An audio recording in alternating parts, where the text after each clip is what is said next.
In this video, I'm going to give you 4 photography assignment ideas based off the book, The Best We Could Do. So the first one is going to be to shoot environmental portraits of someone close to you, a family member. Environmental portraits are portraits of a subject matter in their natural environment. That could be a place of work or a place they live. So for example, if you were to photograph a doctor, it would be in their doctor's office. If you're photographing someone and you want to show a more intimate view of what their life is like, you can choose to photograph them in their bedroom or their living room, etc. With environmental portraits, often what we include in the frame can actually tell more of a story about the person you're photographing than the expression on their face. So really consider what's in the frame. Think about shooting a little bit wider than you might for like an acting headshot, for example, in which it's really just about the person and we're really close up.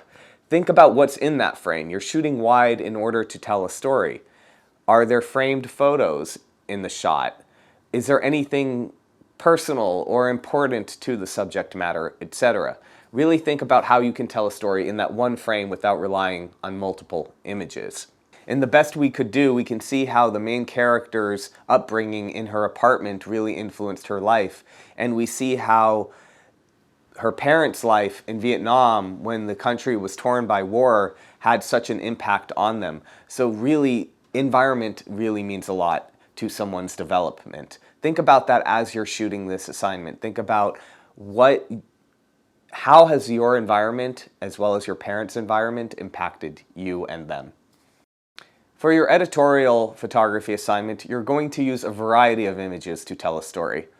Think about the way the story is told in the graphic novel. We have a variety of different photos or images in which some are wide, showing the scale, the scope of where things are taking place.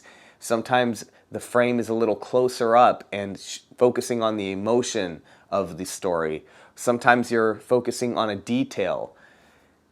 For your editorial assignment, I want you to tell a story using many different shot types. When we tell a story, often if you think about movies, they start very wide, and that shows you where the story is taking place. That could be like a wide shot of a city.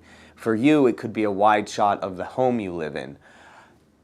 From there, we can kind of get in a bit closer, and we can do shots that have the subject matter or multiple subject matter. It could be your parents. You can do individual shots that maybe are posed next to shots of candid moments, or perhaps some detail shots, really important things to them. Maybe a family heirloom, or just details that have meaning to them or you in your house.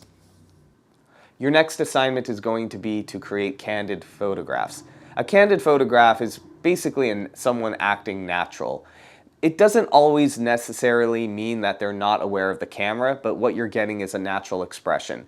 It doesn't also mean that they're not necessarily looking at the camera. They could be looking at the camera. You could have just caught a moment where they're being themselves, unguarded, but they're looking directly at you. My tip for getting candid portraits is to photograph someone for a long period of time. Make sure they're comfortable being around the camera. Have a conversation with them. Engage with them. This is a good opportunity to actually discuss what your parents' life was like before you were born. Are they new to the country, or did they immigrate to the city they're in?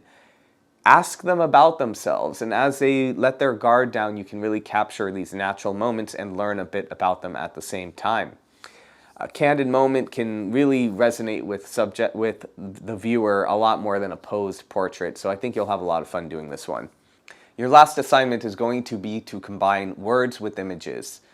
When you combine words with images, the words have a way of amplifying the meaning or changing the meaning of the images, and vice versa. Sometimes you see an image, and then when you read a prompt next to it, it can actually change the meaning of the image to you, or it could just amplify what you already felt looking at the image. In The Best We Could Do, we see how words with powerful imagery create a sometimes more powerful, can sometimes be more powerful than just words relying on your own imagination. There is a photographer I really like, Henry Rollins, who combines words with images, but the words don't always necessarily relate exactly to the images. Rather, what he does is he makes these images and then he just off the top of his mind almost like journals his feelings and thoughts and then displays them side by side. So there are a lot of ways you can do this. Another way would be to do a slideshow played over an interview of your parents, or just audio recordings of your parents. You don't have to actually interview them. You can just have them say a few things. Or you can actually have them tell a story, and you can create specific images that fit that story. And lastly, of course, you can create more of a graphic novel. Take the images you've shot, use the variety of different types of portraits you've shot, the variety of shot types you used, and then add words, little prompts at the bottom in order to tell a story, and lay it out in a grid-like fashion so it's like a graphic novel. So that's it for today. Good luck on your project. If you have any questions for me, put it in the comment.